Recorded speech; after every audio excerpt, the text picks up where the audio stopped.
সামনে আসছে জামাই ষষ্ঠী, আর জামাই ষষ্ঠী 7 দিন পরেই হচ্ছে আমাদের গ্রামের ধর্মরাজ পুজো শুরু। আর প্রত্যেক বছরই কিন্তু ধর্মরাজ পুজোর সময় প্রচণ্ড গরম হয়। বৃষ্টি হলে তো খুবই ভালো কথা, না হলে কিন্তু একদম কাঠফাটা রোদ্দুর।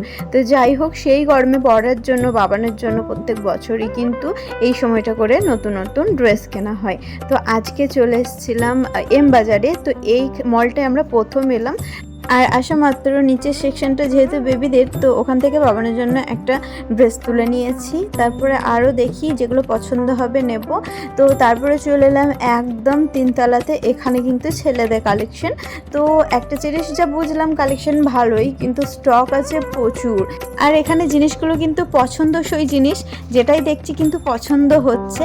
তো সোমেন এখান থেকে দুটো জামা ট্রায়াল দিতে নিয়ে গেছে, তাই আমি এখানে একটু দাঁড়িয়ে দাঁড়িয়ে অপেক্ষা করছিলাম। আর এই কোটগুলো দেখছিলাম, খুবই সুন্দর লাগছে। আর আমি এখানে দাঁড়িয়ে দাঁড়িয়ে অপেক্ষা করছিলাম, আর খুব সুন্দর সুন্দর গান বাজছিল, তো সেগুলোর সঙ্গেই আমি একটু লিপসিং করছিলাম যাকে বলে।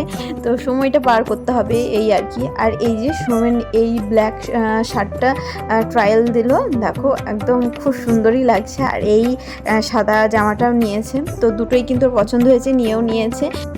মল থেকে কেনাকাটা করে বেরোনোর পর আমরা ঘাটে চলে এসেছিলাম। আর এখন কিন্তু অনেক বেজে গেছে, ওই 9:45 মতো বাজছে। বাবান এখানে 1 প্লেট চিকেন মোমো খাচ্ছে, আর আমরা একটু কাবলি ছোলার চপ দিয়ে মুড়ি টুড়ি মাখা খেলাম, বেশ ভালো লাগলো।